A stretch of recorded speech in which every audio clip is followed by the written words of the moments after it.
Hi, good morning, all of you.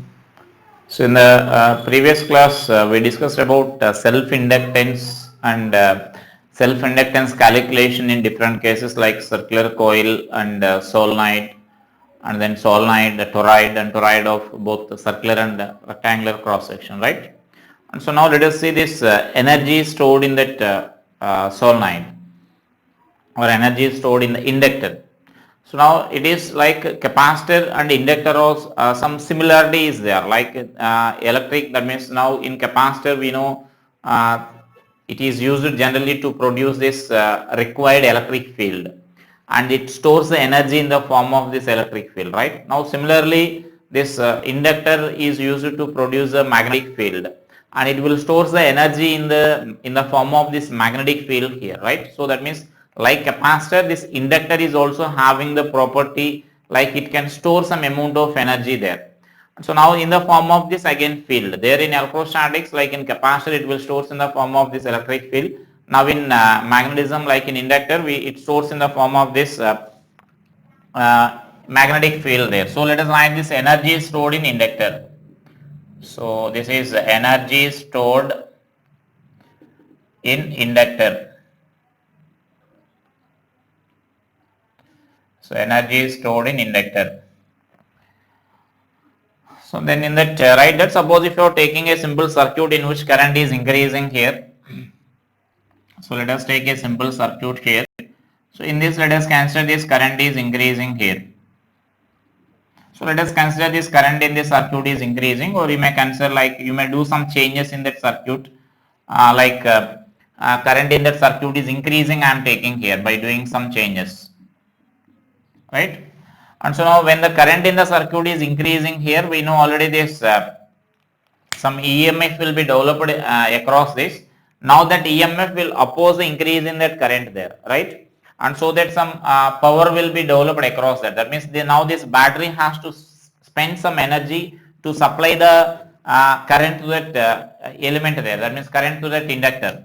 That means what I am saying is this I is already the current flowing at any instant I am taking there. If I value is increasing there, suppose if I am taking like di by dt is positive, I am taking here, so that this current is increasing. When current is increasing, then what we are saying here is here some EMF will be developed here, right? Now some EMF will be developed, or sometimes that EMF they will name it as back EMF. So some EMF which is opposing that external EMF there. So then some EMF will be developed inside this. Now against that EMF, this external source has to do some work, or it has to supply some certain amount of energy. So that energy will be stored as in energy in the inductor there, right? So that means whatever the energy it is spending here, so that that energy will be stored as in inductor energy in the form of this magnetic field there, right? And so now let us write this. So now induced EMF in the inductor. So just mention that consider an inductor of inductance L. Consider an inductor of inductance L connected to a source. Connected to a source of EMF. Let I be the current flowing to the inductor at any instant of time. I be the current flowing to the inductor at any instant of time, and di which is increasing at a rate of di by dt. I be the current flowing to the inductor at any instant of time, which is increasing at a rate of di by dt.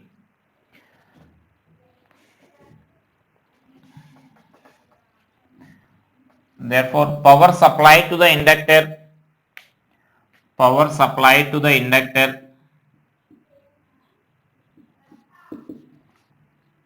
is P is equal to E into I, where E is equal to L into di by dt. You can write magnitude, we are writing here the magnitude of this EMF. So L into di by dt now you can write, and therefore this P is equal to L into di by dt into I you can write. And now from this we are going to calculate this work done here. So therefore this work done we can write that as W is equal to integral of P into dt. Now we can write. So let us write P into dt value here this side. And so that, or you can substitute this expression as that P value I am substituting here. L into di by dt into I into dt.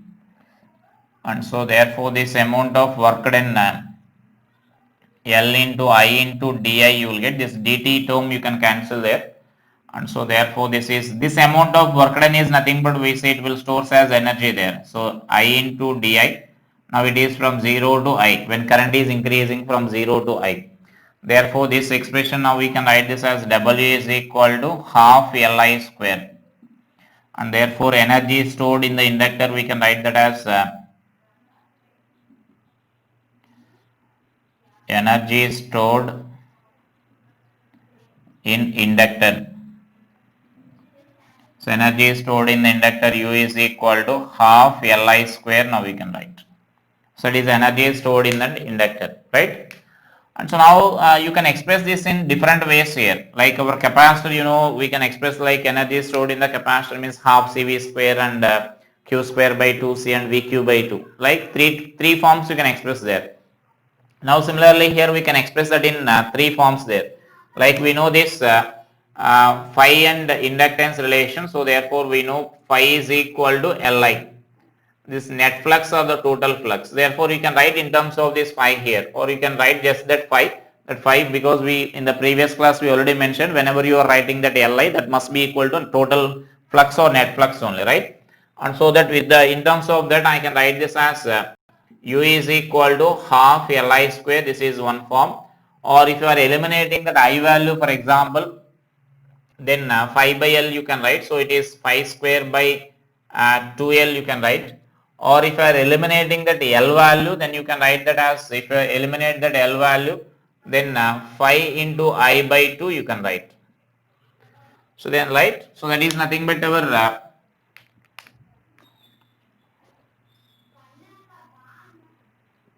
so that is nothing but our energy here. Just by using this relation, if you want to eliminate this I value, I is equal to phi by L you can write. So that means phi square by L square. So already here one L will be there, L will be cancelled. And if you want to eliminate this L value from this, so that L is equal to phi by I you can write. So then phi into I by 2 you will get. So like that you can convert that expression there. So now mention all those forms and then finally mention that the energy stored in the inductor, is in the form of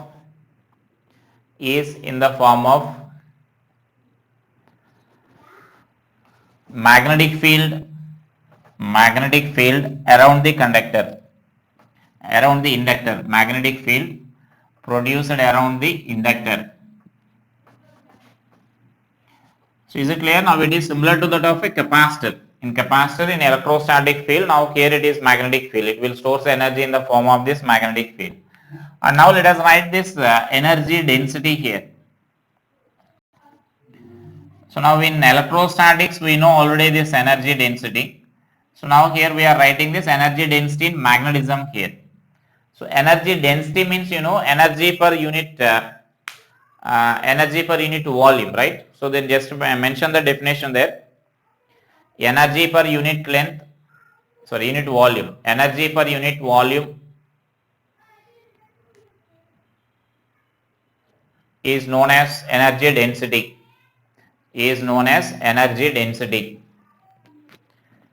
The energy, we know the energy stored in inductor. As half Li square. And so now let us consider that inductor as some solenoid I am taking here. So for solenoid, so in the last class we already derived the solenoid inductance formula, self-inductance of the solenoid, mu n square into L into A, right? So this is our solenoid inductance formula there. So we derived already in our last class. Let us substitute that. So then therefore this U is equal to half into mu naught n square L into A into I. I square, right? Just that L value I am substituting there. And so now from this what you can write there is mu naught into Ni whole square by, so to write this in the form of this whole square, so observe this, already this n square is there and I square is also there here. So is it clear? N square is there and I square is also there. So for mu square, we need to divide with that mu here. So mu square is not there, so that I am dividing with that mu. And this is, you can write this as A into L. So that A into L is nothing but our volume. And observe this is nothing but magnetic field produced by the solenoid, right? So mu naught Ni is nothing but magnetic field produced by the solenoid. And so therefore what we can write there is U by V is equal to B square by 2 mu naught I can write, where B is equal to mu naught Ni, magnetic field produced by the solenoid, and volume V is equal to A into L, where A is area of cross section of the solenoid and L is the length of the solenoid, that gives our volume of the solenoid. Therefore now this energy per unit volume is nothing but we call energy density.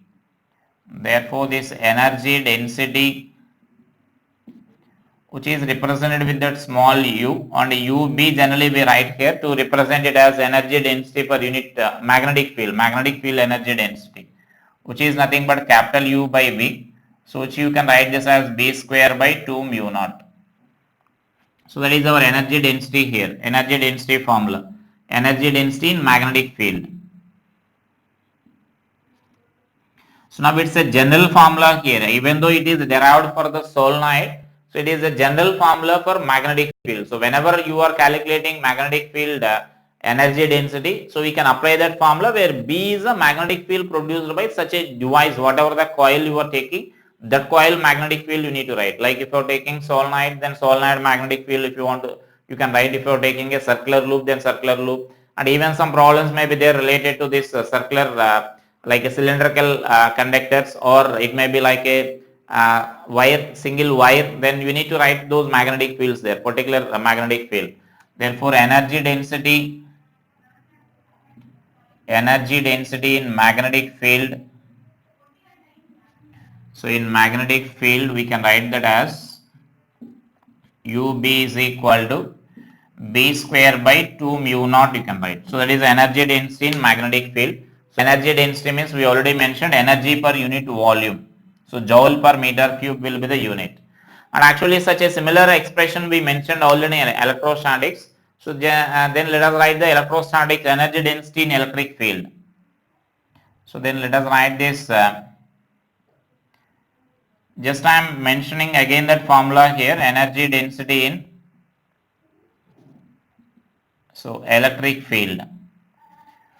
So do you remember that energy density in electric field, half epsilon naught into E square. So that is energy density in electric field, half epsilon at Gauss law. When you are discussing like electrostatic pressure is also actually numerically same, and energy density is also same here. So that is our energy density in electrostatics, right? So that is our energy density expressions here. So important only energy density is also. Sometimes that means actually this inductance, you can calculate the inductance. Previously we discussed one method, like by calculating the total flux and by equating the total flux is equal to Li, we calculated like our inductance. And you can calculate this inductance by calculating this in terms of this energy density also. With the help of this energy density also you can calculate that inductance.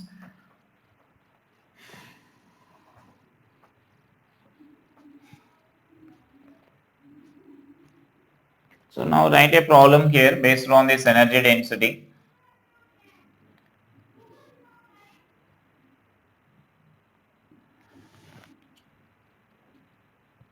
Charge Q is distributed uniformly on a circular non-conducting ring of radius r. A charge Q is distributed uniformly on a circular ring, on a circular non-conducting ring of radius r. It is revolving about its own axis. It is revolving about its own axis with angular velocity omega. with angular velocity omega. Then find the ratio of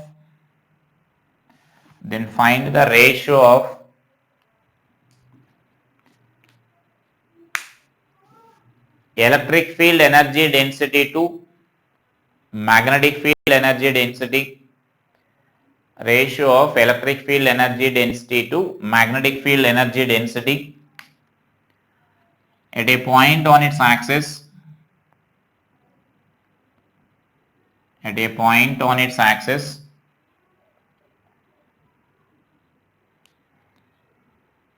which is at a distance of root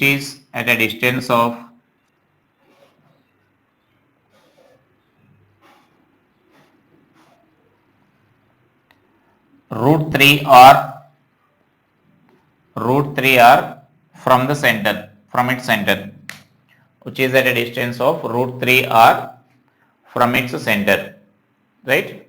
So then energy field density and magnetic field density, that ratio we need to write here. So what they are asking is like UE by UB ratio they are asking.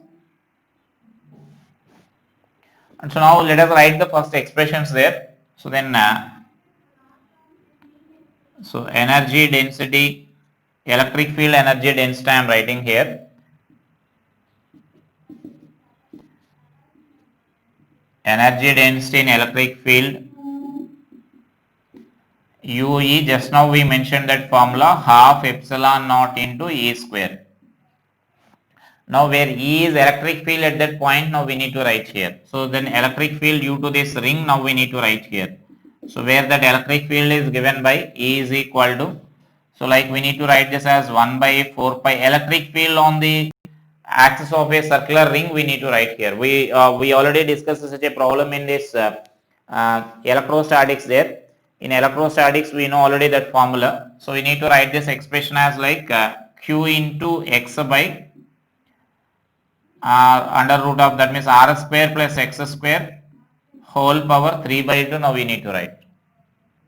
Is it clear? So now that is our electric field. Is it correct? This formula we know, we discussed already in electrostatics, electric field on this circular axis, on the, that means on the axis of a circular ring. And so where x is the distance there. Now we need to substitute those values here. And so now this value I can write this as, and similarly let us write the magnetic field also. I hope this expression will be cancelled there. So let us keep that value. And now similarly this energy density in magnetic field. Energy density in magnetic field. So now this expression again we already mentioned there, like B square by 2 mu naught you need to write. And now where B is, so that B is now magnetic field on the axis of a circular ring we need to write here. Magnetic field magnetic field on the axis of a circular ring is nothing but I can write this as mu naught into I into like R square by 2 into R square plus X square now we need to write. Is it clear? Now that is magnetic field on the axis of this circular ring.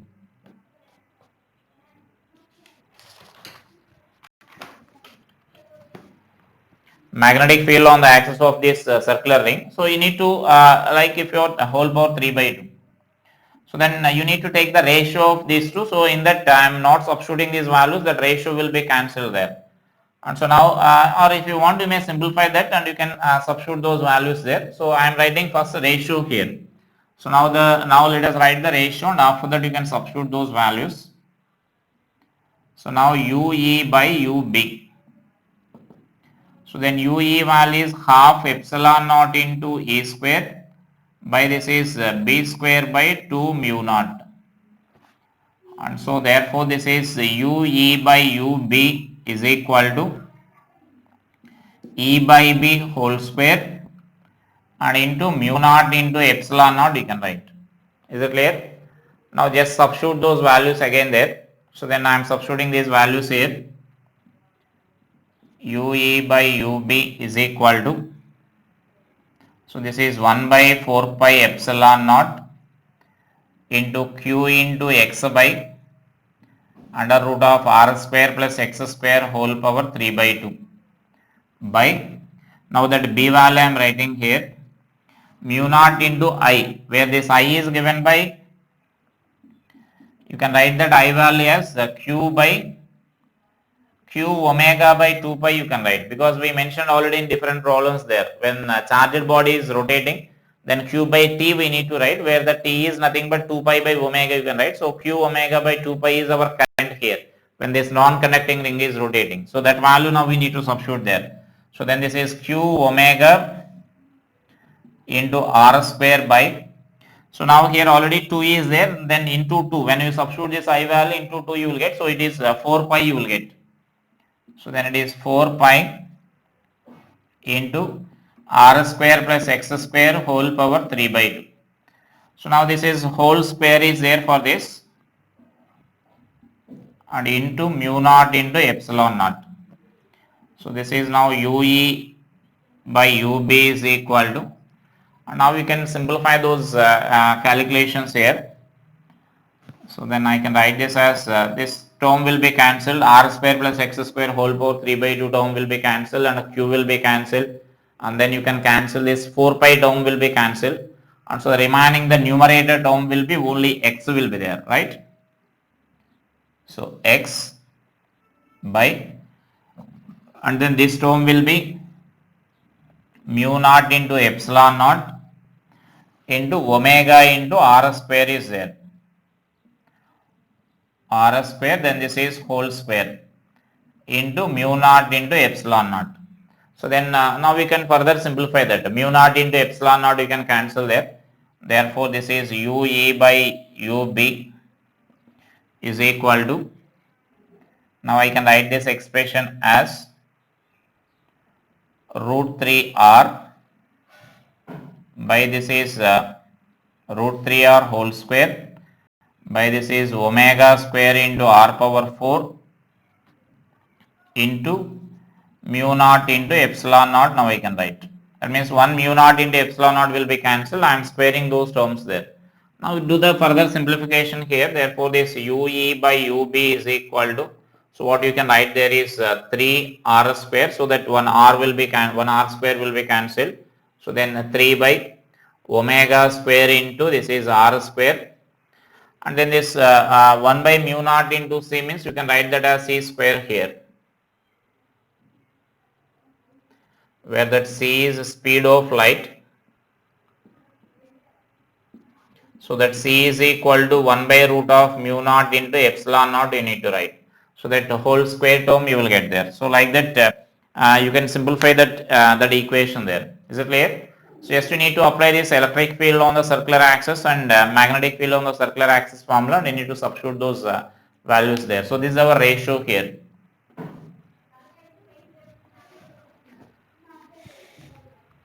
And next let us write this one more problem based on this energy density.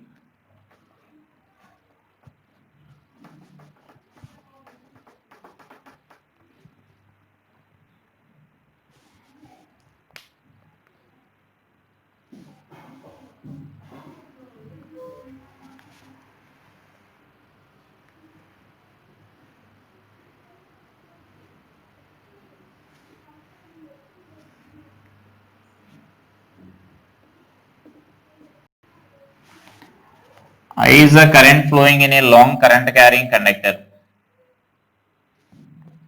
I is a current flowing in a long current carrying conductor.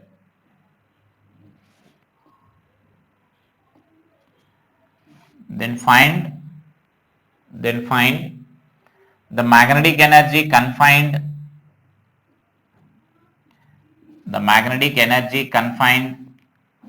in a cylindrical region, in a concentric cylindrical shell,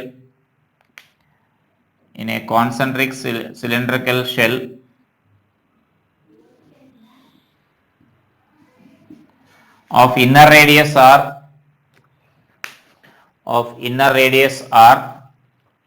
and outer radius 2r,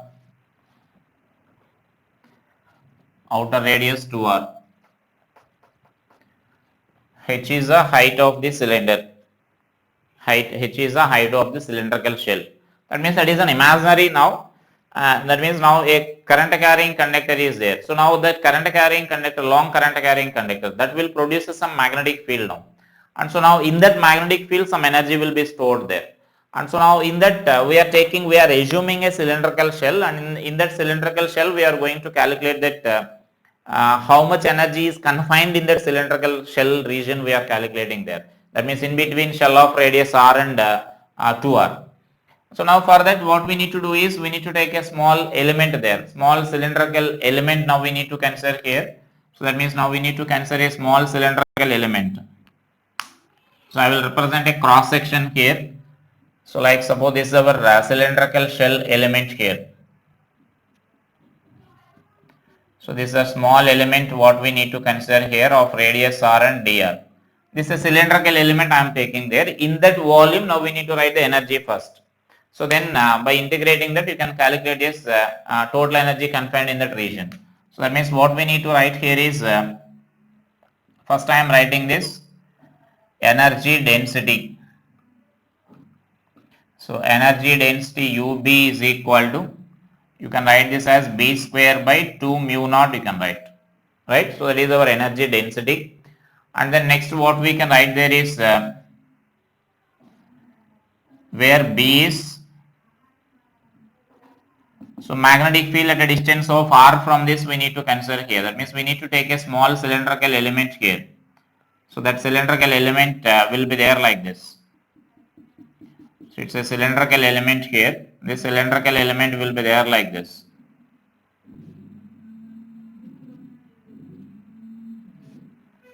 So this cylindrical element will be there like this. So this is our cylindrical element here. Right. So this is our cylindrical element of radius r. So in that so B is equal to mu naught I by 2 pi r now you can write. So mu naught I by 2 pi r. So that is our magnetic field in that region. So now let us write energy confined in that small shell. Energy confined in small element. Energy confined in small element, what you can write there is du is equal to ub into dv, right? So that means now this energy density is nothing but du by dv, energy per unit volume. So that means that is our du by dv value here. Energy density is nothing but total energy per volume. So du by dv is nothing but our energy density. So from that we are writing that du is equal to, and so therefore this is du is equal to ub value now we can write here like b square by 2 mu naught into volume, that volume of that element what we need to write here. So this element volume we need to write. So I can write this as cross sectional area 2 pi r into dr. This gives that area, cross sectional area 2 pi r into dr into h, this length of the cylinder or height of the cylinder. So that gives the volume of that element you will get. And by substituting that b value you need to integrate that expression there. Then do that simplification. So I can write this as mu naught square I square by this is 4 pi square r square. This is totally b square value, and so then this is 2 pi r into dr into h by 2 mu naught. And then do the this is our du expression. So then by writing this du and then integrate these remaining expressions like constants I am taking outside there. So then this is mu naught into I square, and so then here this 2 you can cancel there. So then it is 4 pi into h is also a constant. Then the remaining terms will be there like dr by r you will get to get this total energy there. And now that r value varies from this r to 2r. So then do that simplification, then you will get this energy confined in that region. So right. So like that this energy density will be utilized, or this formula we can applications related to this energy density formula will be there like that. And actually you can calculate this inductance per unit length or inductance calculations also. And those type of problems I will explain after this completion of the mutual inductance. Now let us see the definition of this mutual inductance, or what is the mutual induction there, right?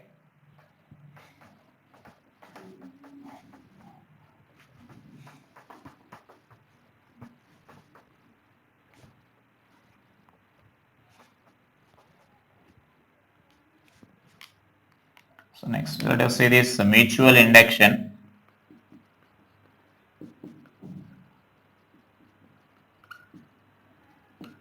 And mutual inductance. So now let us take that two coils here, like suppose I am taking this two coils are there here which are placed arranged perpendicular to each other. Now in this small source of current is there here, and in this another coil which is connected here, that means which is placed parallel to this and close to this. Only this a galvanometer is arranged there to measure this current here, right? So the two coils are placed very close to each other, we are assuming that. So now in that in one coil there is a source of current is connected there, and other coil just a galvanometer is connected, just in order to measure if any current is produced in that or not. And so now initially that switch in the first coil is like say this is the primary coil you can call, and this is a secondary coil now in this. So let this be primary coil and this is the secondary coil. Now initially in this primary coil, that means generally primary coil means the coil in which the source is present, we consider it as a primary coil.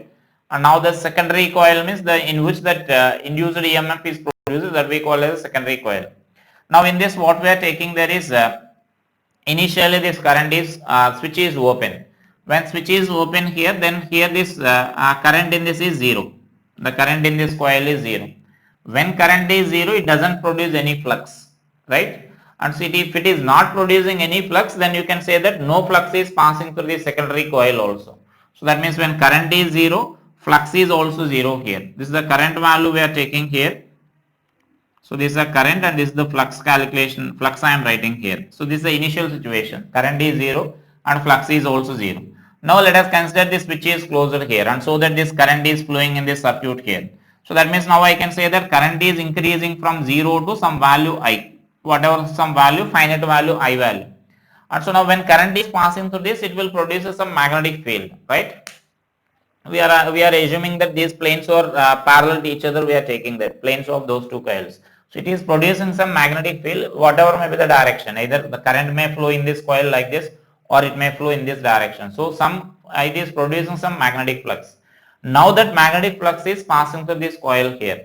And so now the magnetic flux passing through this coil is now changing here. So now it is increasing from 0 to 5. And so now according to Faraday's law, now whenever there is change in magnetic flux, some induced EMF should be produced in that. And so now some induced EMF will be produced in this coil here.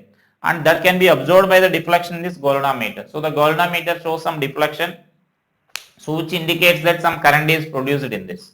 So once if you close the switch, initially it is open, and if you close the switch, then some current is changing in the primary coil. So the change in current in the primary coil will produce the change in flux in the secondary coil, and so thereby some induced EMF will be induced in the secondary coil, right? And so such a phenomenon is nothing but we called mutual induction.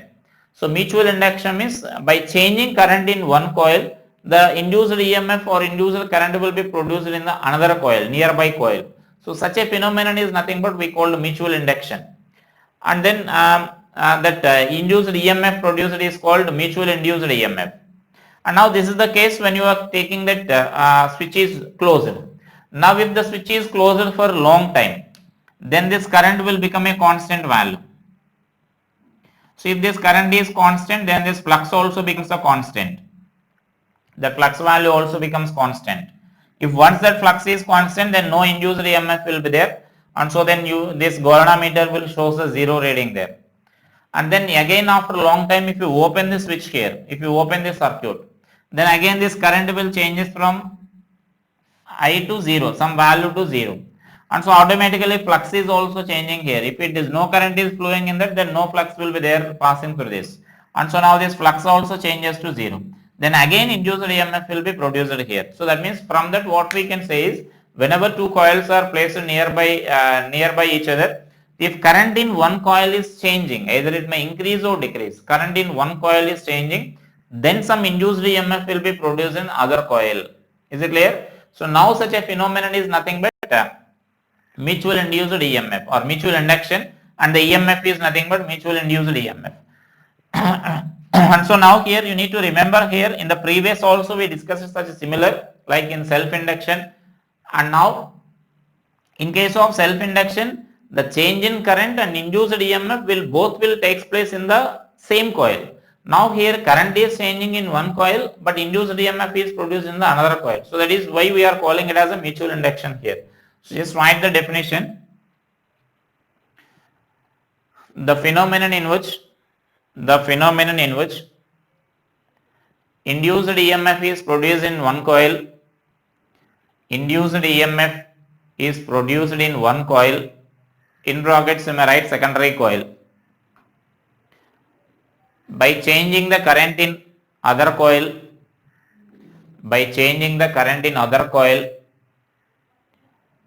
is called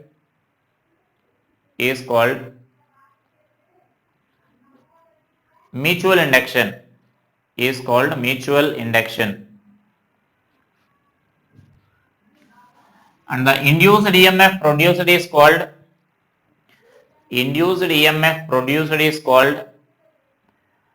mutual induced EMF.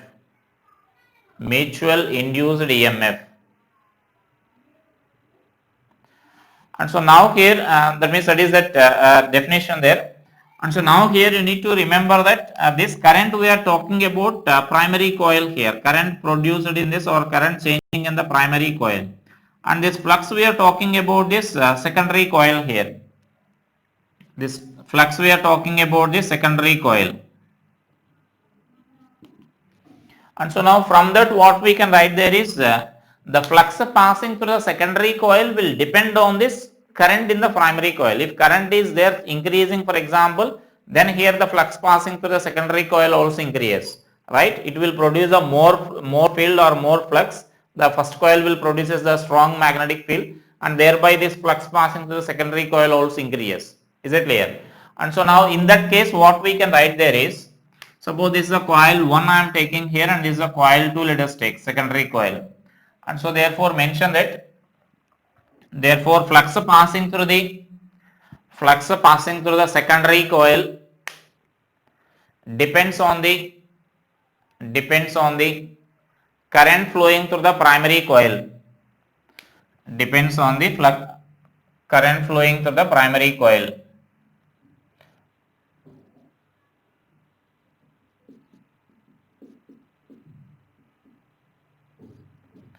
Flux through coil 2 due to 1. So that is phi 2 1 is proportional to I1. We are writing. And so now there we need to introduce that proportionality constant there. Therefore this is phi 2 1 is equal to, so M21 into I1, where MT1 is mutual inductance of secondary coil with respect to the primary coil. Is it clear?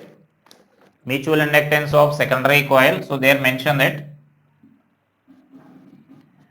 where M2 is mutual inductance of coil 2 due to coil 1. Is it clear? Now let us take this as equation 1. Let us take that as equation 1. And next, in a similar way, if you are interchanging this battery and this galvanometer here, we can interchanging that battery and this galvanometer. So that means now after interchanging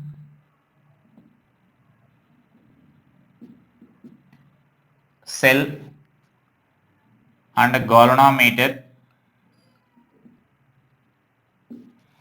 then current will change in the second coil and flux will pass through the first coil there. Therefore,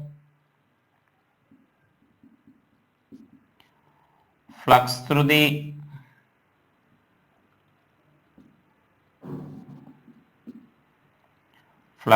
coil 1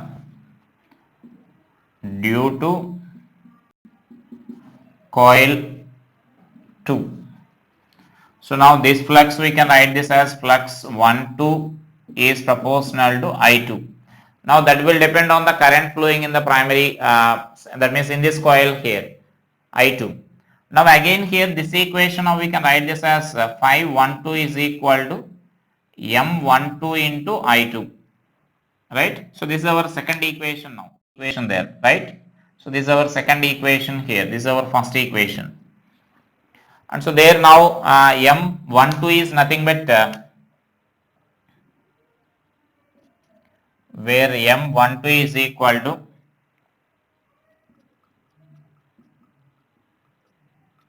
mutual inductance of coil 1 due to coil 2.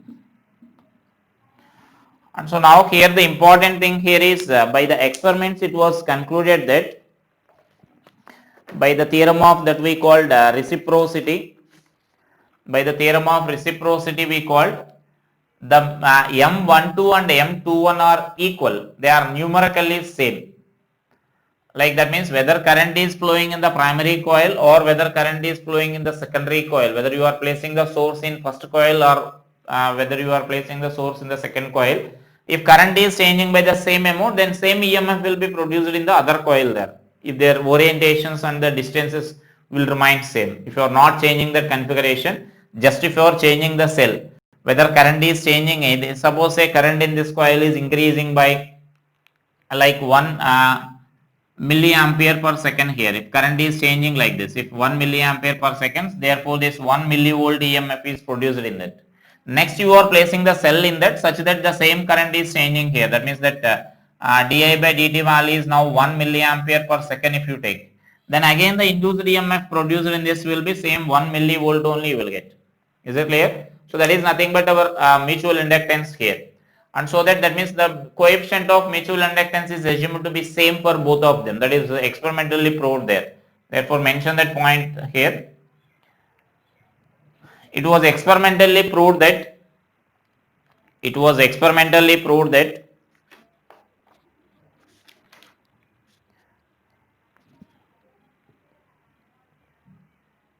the coefficient of or the mutual inductance of coil 2 due to coil 1 and mutual inductance of coil 1 due to coil 2 are numerically same.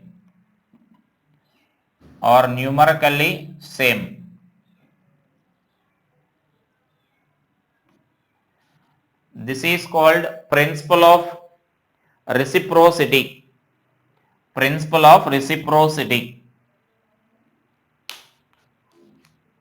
That means sometimes principle of reciprocity means sometimes they may give this current is flowing in this coil and we need to calculate some induced EMF produced in this coil. And if it is difficult for you, then you can reverse the case there. If they are giving current is flowing in this coil and then we need to calculate induced EMF in this coil, not only in this arrangement, in general I am saying here. Then what you can take the case is you can reverse the case there. You can reverse the case means now you can consider that in this first coil galvanometer is connected here. In the first coil this galvanometer is connected and in the secondary coil, that means in the second coil this cell is connected here. So you can reverse the case like this. There is no change in that problem. So that is nothing but we call the principle of reciprocity. If current in one coil is given in the problem, if generally mutual inductance problem is, then definitely two coils will be there.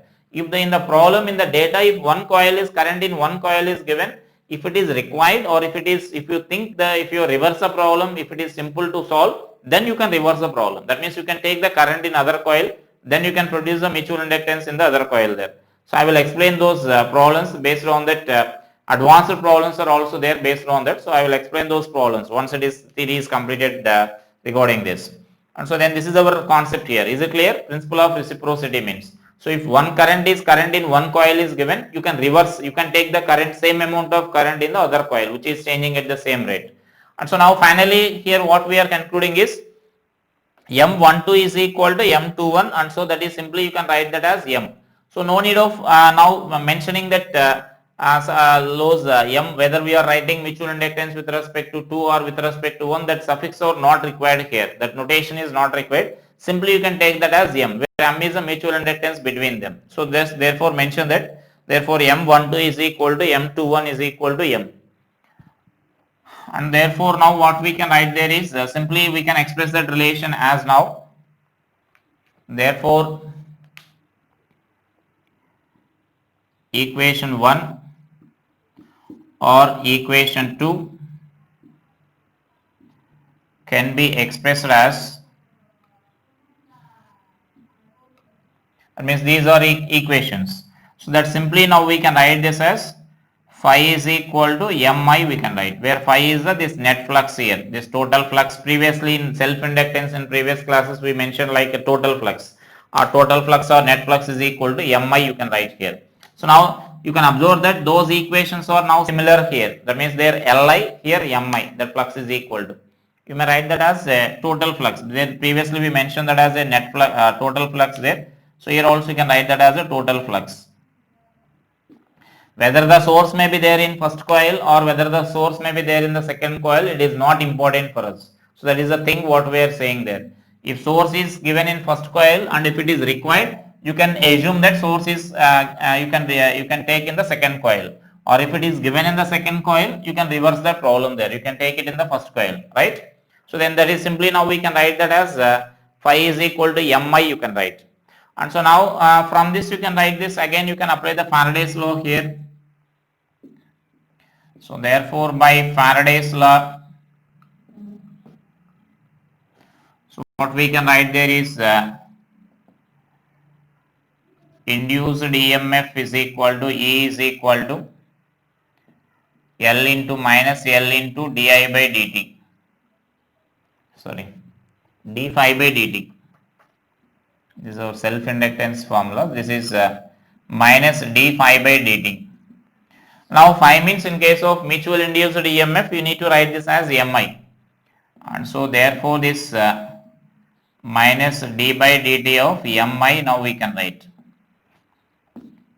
So therefore it is minus M into di by dt now we can write. So right. So now that is our mutual induced EMF. So mutual induced EMF is given by this expression here. So this is mutual induced EMF.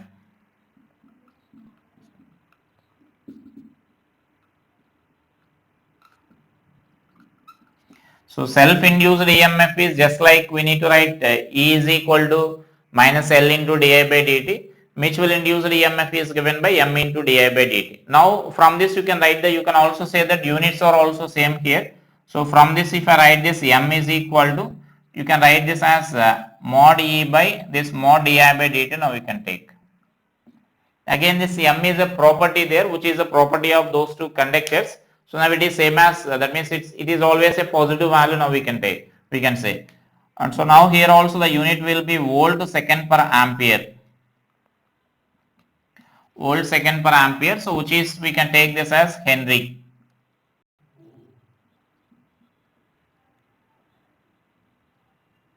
So which is represented with that capital H. So they finally mention that means self-inductance and mutual inductance are having same units.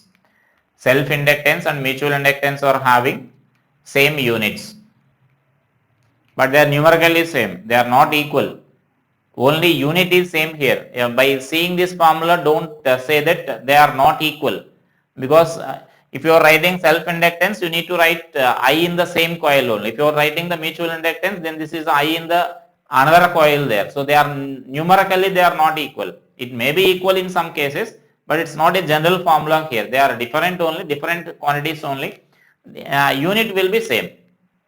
So mention that they are self-inductance and mutual inductance are having the same units.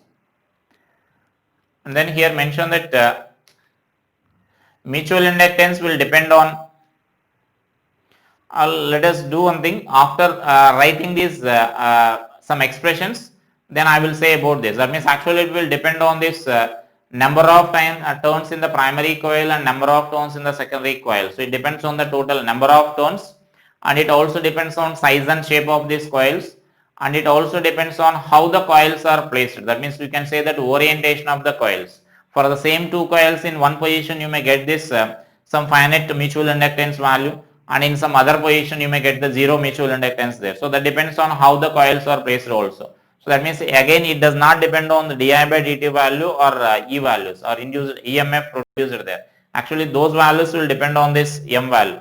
So M is like again the property of it is similar to that of our inductance only. There we say in self-inductance we mention like it is similar to that of our resistance and capacitance, which it does not depend on the current or variation of the currents there, right? So now similarly it depends on the like number of turns in primary and secondary coils and in the size and shape of the coils, and it depends on how the coils are placed. And similar to that of our self-inductance, it also depends on the medium. So it also depends on that medium there, mutual inductance. Those are the factors. So after deriving that some self-inductance expressions, then you will get more clarity about that. So after that I will mention about that on which it will depend there. So that is our mutual inductance. So tomorrow I will explain the mutual inductance, how to calculate the mutual inductance of the different arrangements, right? Thank you.